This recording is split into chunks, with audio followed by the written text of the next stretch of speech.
महानगर मुरादाबाद के कटघर पीतल बस्ती स्थित महर्षि दयानंद टंकी वाले पार्क में गायत्री परिवार महायज्ञ शांतिकुंज हरिद्वार के द्वारा गायत्री परिवार शाखा पीतल बस्ती महिला मंडल के सहयोग से 12 अप्रैल से 16 अप्रैल 2023 तक 5 दिवसीय श्रीमद् प्रज्ञा पुराण कथा 24 कुंडीय गायत्री महायज्ञ का आयोजन बड़ी ही धूमधाम के साथ किया जा रहा है। 5 दिवसीय गायत्री महायज्ञ तीसरे दिवस भी जारी रहा। गायत्री महायज्ञ में मां गायत्री का आशीर्वाद प्राप्त कर धर्म लाभ अर्जित करने के लिए बड़ी संख्या में श्रद्धालु पहुंच रहे हैं।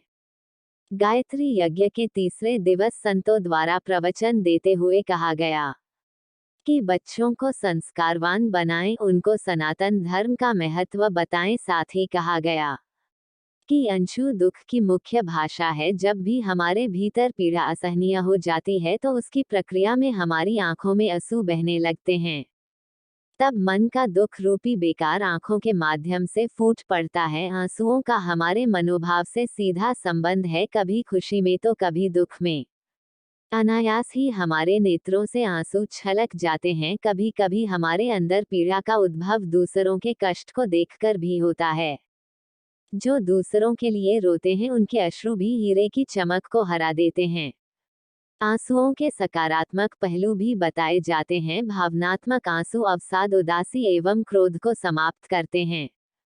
रोने से मन का संपूर्ण मेल दूर हो जाता है। अतः जब कभी भी किसी कारण से रोना आए तो उसे रोकना नहीं चाहिए, बल्कि उसे खुलकर बाहर आने देना चाहिए, अन्यथा आंखों में रुके हुए ये आंसू भीतर कोई विकार उत्पन्न कर सकते हैं। रोने से शरीर से वे रसायन भी बाहर निकलते हैं जिनके कारण तनाव महसूस होता है। शरीर से इन रसायनों के बाहर निकलते ही दिल थोड़ा हल्का एवं शांत महसूस होता है। इस अवसर पर संतों द्वारा जहां एक और प्रवचन सुनाकर सभी संगत को निहाल किया गया, तो वहीं भजनों द्वारा भी सभी को भगवान की भक्ति में लीन देकर झूमने एवं ताली बजाने के लिए विवश कर दिया। कार्यक्रम स्थल पर श्री गोकान्हा सेवा केंद्र में निर्मित अनेकों प्रकार के सामग्री, धूप बत्ती, अगरबत्ती के साथ ही नकारात्मक हवाओं को ब्लॉक करने के अनेकों सामान भी धर्म प्रेमियों के लिए उपलब्ध हैं।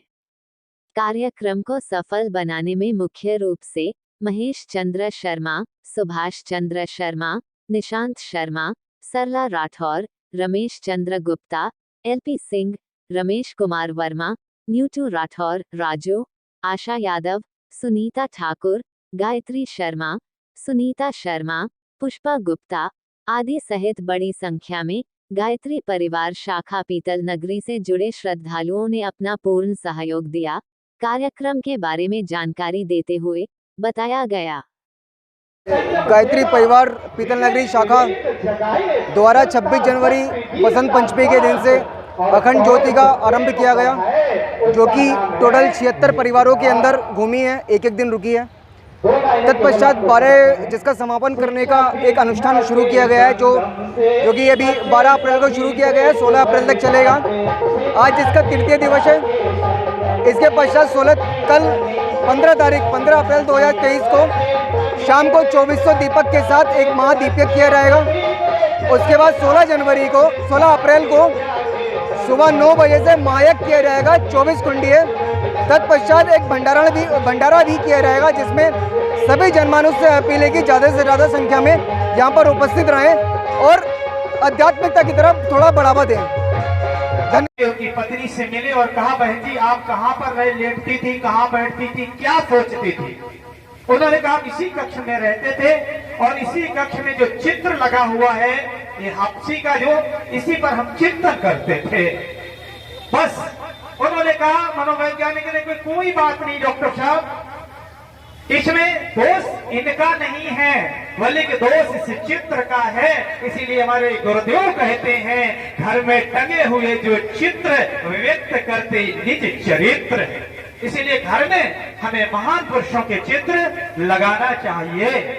हमें अपने घर में सोच समझ करके चित्र लगाना चाहिए।